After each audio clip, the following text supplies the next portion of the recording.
জাতীয় বলার শব্দটা বলার সাথে সাথে ইন্টেনশনালি মাইকটাকে অফ করে দেওয়া হয়, আনইনটেনশনালি গালি দিয়ে বসি যে হচ্ছে কেন মাইকটাকে অফ করে দেওয়া হলো। ট্যাগের কারণেই তিনি এই চেয়ারে বসতে পেরেছেন। ওনাকে আমার সামনে ধরে নিয়ে আসো, আমি ওনাকে ধরে থাপড়াবো, কেন এই কথা বলছে। বাংলাদেশ বায়োডাইভার্সিটি কনজারভেশন ফেডারেশন বাংলাদেশের সবচেয়ে বড় একটি পরিবেশবাদী সংগঠন। ওইখানে বন অধিদপ্তরে মিলনায়তনে একটি মতবিনিময় সভা আয়োজন করা হয় সারা বাংলাদেশের পরিবেশ কর্মীদের সাথে। আমি গ্রিন বিক্রমপুর ফাউন্ডেশনের আহ্বায়ক হিসাবে ওইখানে উপস্থিত হই। আমার পৌঁছাতে কিছুটা বিলম্বিত হয়, আমি মাঝের অংশে সিট গ্রহণ করি। তো যখন এক পর্যায়ে উন্মুক্ত সেশন চলছিল প্রধান অতিথির সাথে মত বিনিময়ের জন্য, তখন আমি হাত তুলে দাঁড়িয়ে যাই যে হচ্ছে আমার কয়েকটা দাবি আছে, আমি সেগুলো বলতে চাই, আমাকে যেন সুযোগ দেওয়া হয়। আমি হাত তুলে দাঁড়িয়েছিলাম, তখন আমাকে সুযোগ দেওয়া হয়নি। তখন আমার বড় ভাই বাংলাদেশ অ্যানিম্যাল ওয়েলফেয়ার অ্যাসোসিয়েশনের আহ্বায়ক, যিনি আদনান আজাদ ভাই, উনি আমাকে বলেন যে নীরব, তুমি তাহলে সামনে যাও, যেহেতু তোমাকে কেউ খেয়াল করতেছে না, তুমি সামনে গিয়ে অনুরোধ করো, তোমার সংগঠনের পরিচয় দাও এবং তোমার দাবিগুলো তুলে ধরো। তো মাইক কন্ট্রোলার যে ছিল, ওনার সাথে আমি কথা বলি, বারবার অনুরোধ করতে থাকি আমাকে যেন 2টা মিনিট সময় দেওয়া হয়। আমার 2-3টা বা 4টা দাবি আছে, আমি সেগুলো মাননীয় প্রধান অতিথি যে উনি উপস্থিত রয়েছে তার কাছে উপস্থাপন করতে চাই। কিন্তু মাইক কন্ট্রোলার আমাকে বারবার উপেক্ষা করতে থাকে। উপেক্ষা করতে করতে আমার বারবার অনুরোধের এক পর্যায়ে সে বিরক্ত হয়ে একজনকে নির্দেশ করে তাকে দেখিয়ে বলে যে ওনার কাছে গিয়ে কথা বলুন। আমি সেই নির্দেশিত ব্যক্তির সাথে গিয়ে কথা বলতে গেলে তখন ওই নির্দেশিত ব্যক্তি সঞ্চালকের সাথে কথা বলতে বলেন। সঞ্চালক আমাকে পরিবেশ উপদেষ্টা যিনি ওই অনুষ্ঠানে প্রধান অতিথি ছিলেন, ওনার এপিএস সমী ভাইয়ের সাথে কথা বলতে বলে। সমী ভাই যেহেতু আমার পূর্ব পরিচিত ব্যক্তি, তো ওনার সাথে ইজিলি কথাটা বলতে পারি আমি। তো উনি সেটাকে অ্যাকসেপ্ট করে এবং আমার জন্য সুপারিশ করে যে আমাকে যেন ফ্লোর দেওয়া হয়। তো এর মাঝখানে প্রায় 10 থেকে 15 মিনিট ক্রস করে যায়। তো বেসিক্যালি এত পরিমাণ হ্যারাসমেন্ট হচ্ছিল আমার সাথে যে হচ্ছে আমি নিজেকে কন্ট্রোল করে রাখতে পারছিলাম না। তো এপিএস সমী ভাইয়ের সুপারিশ পর্যন্ত সেখানে অ্যাকসেপ্টেবল হচ্ছিল না। তো এরপরে আমি আবার সঞ্চালকের সাথে যোগাযোগ করি যে এপিএস সমী ভাই তো রেফার করেছে, আপনি কেন আমাকে ফ্লোর দিচ্ছেন না। তখন সঞ্চালক বন অধিদপ্তরের পরিচালককে নির্দেশ করে দেখিয়ে বলে যে ওনার সাথে গিয়ে কথা বলেন। আমি ওনার আইডেন্টিটি জিজ্ঞেস করলে উনি বলেন যে হচ্ছে উনি বন অধিদপ্তরের পরিচালক। তখন আমি বন অধিদপ্তরের পরিচালকের কাছে গিয়ে বলি যে হচ্ছে আমাকে পরিবেশ উপদেষ্টা মহোদয়ের কাছে আমার কয়েকটা দাবি রয়েছে, আমি সেগুলো তুলে ধরতে চাই, আমাকে যেন ফ্লোর দেওয়া হয়। বন অধিদপ্তরের পরিচালক তখন আমাকে বলে বসে যে হচ্ছে আমি তো এই অনুষ্ঠানের কেউ না, আমি এখানে গেস্ট হিসাবে আসছি, আমি তো এটা বলতে পারবো না।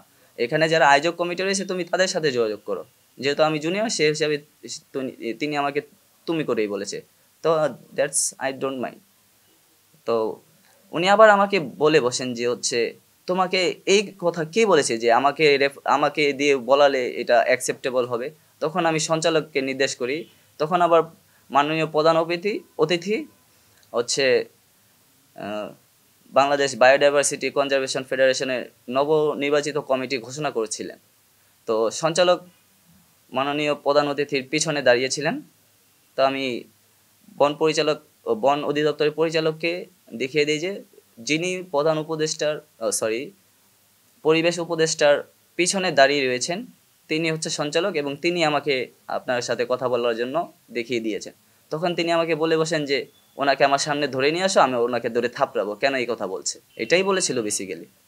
তখন আমি আর হয়ে যাই যে এখানে হচ্ছেটা কি আমার সাথে। তো এক পর্যায়ে কমিটি ঘোষণা শেষ হয়, প্রধান অতিথি তার নির্দিষ্ট আসন গ্রহণ করেন। প্রধান অতিথি তার সংক্ষিপ্ত ভাষণ প্রদান করবেন এবং অনুষ্ঠানের সমাপ্তি ঘোষণা করবেন। আমি আবারও অবাক হই, যেখানে আমাকে ফ্লোর দেওয়ার কথা সেখানে আমাকে ফ্লোর না দিয়ে আবার পুনরায় প্রধান অতিথিকে ডেকে নেওয়া হচ্ছে এবং প্রধান অতিথি যদি বক্তব্য দেয় সেক্ষেত্রে তো আর কারো বক্তব্য দেওয়ার অপশন থাকে না। তো আমি তখন দাঁড়িয়ে যাই যে প্রধান অতিথি যেহেতু সম্মানিত একজন ব্যক্তি, ওনাকে আমার সম্মানের জন্য আমি ওনাকে রেসপেক্ট করি, যেহেতু উনি ইন্টারিম গভর্নমেন্টে আছে এবং আমাদের ট্যাগের কারণেই তিনি এই চেয়ারে বসতে পেরেছেন। টানা তৃতীয়বার অর্জন করেছে দেশের সেরা সুপার ব্র্যান্ড স্বীকৃতি বসুন্ধরা টিস্যু। তো আমি তাকে সম্মানজনক সৌজন্যতা দেখিয়ে আমি সেখানে দাঁড়িয়ে যাই আর তার বক্তব্য শুনতে থাকি। বেসিক্যালি আমি 15 মিনিট দাঁড়িয়েছিলাম। সেখানে এর আগে 20 মিনিটস, প্রায় 20 মিনিটস আমাকে এদিক সেদিক ঘোরানো হয়েছে।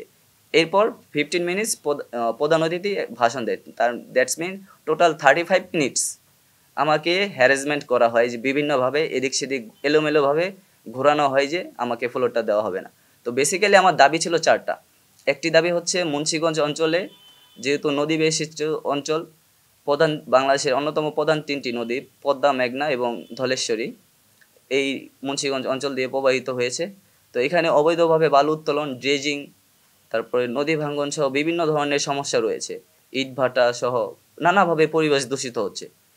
তো আমার দাবিটা ছিল যে এখানে প্রশাসনের কিছু অংশ জড়িত আছে। আমরা প্রশাসনের সাথে বারবার কথা বললে প্রশাসন এটার কোনো ব্যবস্থা নেয় না। তো ফার্স্টলি আমার দাবি ছিল যে দুদকের মাধ্যমে তদন্ত করে তাদেরকে চিহ্নিত করে যথাযথ শাস্তির আওতায় আনা হোক। দ্বিতীয় যেটা দাবি ছিল, যারা এসবের সাথে জড়িত তারা কিভাবে এটার সাথে জড়িত হচ্ছে এবং তাদেরকে কারা মেনটেন করতেছে, তাদের সাথে কারা লিয়াজও করতেছে, তাদেরকেও যেন এই শাস্তির আওতায় আনা হয়। তৃতীয় যে দাবিটা ছিল সেটা হচ্ছে যে গত 4 থেকে 6 মাসের মধ্যে পরিবেশ উপদেষ্টা সৈয়দা রেজিয়ানা হাসান ম্যাম ঘোষণা দিয়েছিলেন যে মুন্সিগঞ্জের শ্রীনগরে অবস্থিত আরিয়ল বিলকে বাংলাদেশের বিশেষ জৈব বৈচিত্র্য অঞ্চল হিসেবে ঘোষণা করা হবে। কিন্তু আমরা যারা পরিবেশ কর্মী রয়েছি তারা এখনও সেটার দৃশ্যমান কোনো পদক্ষেপ দেখি নাই। আমার দাবি ছিল ইন্টারিম সরকার থাকা অবস্থায় যেন এই দাবির বাস্তবায়ন করে যাওয়া হয়। চতুর্থ যে দাবিটা ছিল সেটা ছিল যে পরিবেশ মন্ত্রণালয়, পরিবেশ, বন ও জলবায়ু বিষয়ক মন্ত্রণালয় সহ এর আন্ডারে যতগুলো অধিদপ্তর রয়েছে, বিশেষ করে বন অধিদপ্তর, এখানে প্রচুর আওয়ামী ফ্যাসিবাদী দোসর বিভিন্নভাবে লবিং টবিং করে নিয়োগপ্রাপ্ত হয়েছে। তারা এখনও বহাল তবিয়তে সেখানে রয়েছে এবং তারা নানা ধরনের অপকর্ম, অনিয়ম, দুর্নীতি, টেন্ডারবাজি সহ নানা ধরনের অনৈতিক কার্যকলাপ করে যাচ্ছে। আমার মূল দাবিটা ছিল যে তাদেরকে আমরা বারবার বলার পরেও তাদেরকে কেন সরানো হচ্ছে না। আমরা কয়েকজনের নামে ডকুমেন্টস জমা দিয়েছি, কিন্তু তারা সেটা পেয়েও কোনো ব্যবস্থা গ্রহণ করেনি। তো আমার মূল দাবিটা হচ্ছে তাদেরকে যেন যথাযথ প্রক্রিয়ায় সর্বোচ্চ শাস্তি নিশ্চিত করে বহিষ্কার করা হয় এই অধিদপ্তরগুলো থেকে বা মন্ত্রণালয়গুলো থেকে।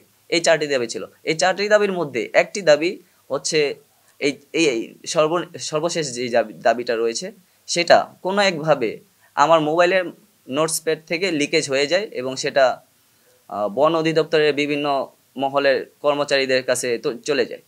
তো আমার যেটা ধারণা, বন অধিদপ্তরের কোনো কর্মকর্তা বা কর্মচারীরা এটাকে ইন্টেনশনালি আমাকে বক্তব্য দিতে বাধা প্রদান করেছে। এবং আমি যখন মঞ্চে উঠে আমার প্রধান অতিথির বক্তব্যের পরে যখন মঞ্চে উঠে সঞ্চালককে অনুরোধ করি, তখন সঞ্চালক আমাকে ফ্লোর ছেড়ে দেন। তখন আমি যখন বক্তব্য দিচ্ছিলাম তখন আমি শুরুতেই বললি যে যেহেতু প্রধান অতিথি বক্তব্য দিয়ে গেছেন, এখন যেহেতু আপনার অডিয়েন্স রয়ে গেছেন, সেহেতু আপনারা আমার কথা শুনতেই পারেন, আর যেটা প্রমাণ আপনারা ভিডিওতে ফুটেজ অলরেডি দেখেছেন। তখন আমি বলেছিলাম যে প্রধান অতিথি যেহেতু চলে গেছেন সেহেতু এখন আমার বক্তব্য দেওয়া অনুচিত। তবুও আমি কিছু কথা বলতে চাই যেটা আপনাদের শোনা প্রয়োজন, জরুরি আমি মনে করছি। তখন আমি আমার আইডেন্টিটি যেহেতু ইউজ করতে চাই না, রাজনীতিক আমার আইডেন্টিটি রয়েছে, সেটা আমি ইউজ করতে চাই না। এখন আমার প্রয়োজন মনে হচ্ছে যে আমার রাজনৈতিক আইডেন্টিটিটা ইউজ করা জরুরি। তো তখন যখন আমি বৈষম্যবিরোধী ছাত্র আন্দোলন জাতীয় বিশ্ববিদ্যালয় বলি, জাতীয় শব্দটা বলার সাথে সাথে ইন্টেনশনালি মাইকটাকে অফ করে দেওয়া হয় এবং আমি রিকোয়েস্ট করি যে মাইকটা যেন চালু করা হয়। কিন্তু অতটুক ফুটেজ কাট আউট করে অতটুক আর ভিডিওতে দেখানো হয়নি। জাস্ট যখন থেকে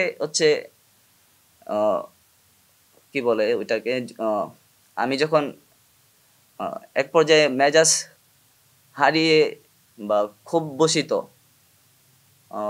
যেহেতু আমাকে প্রচুর হ্যারাসমেন্ট করা হয়েছে, তো আমার মাথায় সফটলি একটা ক্ষোভ জমে গেছে। আমি এত হাম্বলভাবে রিকোয়েস্ট করার পরে আমাকে কেন ফলো দেওয়া হলো না, 35 মিনিট আমাকে হ্যারাসমেন্ট করা হলো। তো আমার মাথায় একটা ক্ষোভ জমা হয় এবং আমি একটা উম, ওইখানে আনইনটেনশনালি গালি দিয়ে বসি যে হচ্ছে কেন মাইকটাকে অফ করে দেওয়া হলো। এই ছিল বেসিক ঘটনা। তো এক পর্যায়ে আমার সাথে সবাই বিবিসিএফ এর যারা নবনির্বাচিত কমিটি ছিল তারা আমার সাথে পরিচিত হয় এবং এটার জন্য দুঃখ প্রকাশ করে। তারা জানতে পারে নাই যে আমি বেসিক্যালি এখানে এসেছি। তারা জানতে পেরে আমার কাছে ক্ষমা প্রার্থনা করে এবং সেখানেই সেটা মিটমাট হয়। এবং রিসেন্টলি যেটা মিডিয়াতে ঘটেছে, আমাকে দেখানো হয়েছে যে মঞ্চে থেকে ঘাড় ধাক্কা দিয়ে নামিয়ে দেওয়া হয়েছে, কিন্তু ওইখানে কারো সাধ্য ছিল না যে আমাকে ঘাড় ধাক্কা দিয়ে নামিয়ে দেওয়ার। আমার ওইখানে যথেষ্ট পরিমাণে সদস্যরা রয়েছিল, গ্রিন বিক্রমপুর ফাউন্ডেশনের সদস্যরা রয়েছিল, বাংলাদেশ অ্যানিমেল ওয়েলফেয়ার অ্যাসোসিয়েশনের সদস্যরা রয়েছিল, তারপরে আরও অন্যান্য বিভিন্ন সংগঠনের সদস্যরা রয়েছিল যারা আমার পূর্ব পরিচিত। তো তারা থাকবে আর আমার গায়ে হাত তুলবে, এটা তো ঘটতে পারে না।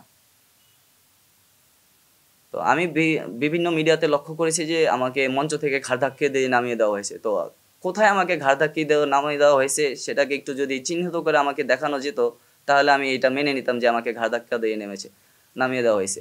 বেসিক্যালি আমি মঞ্চ থেকে ইন্টেনশনালি নেমে যাই যে এখানে আসলে অরাজক পরিস্থিতি তৈরি করে কোনো সমাধান সম্ভব না।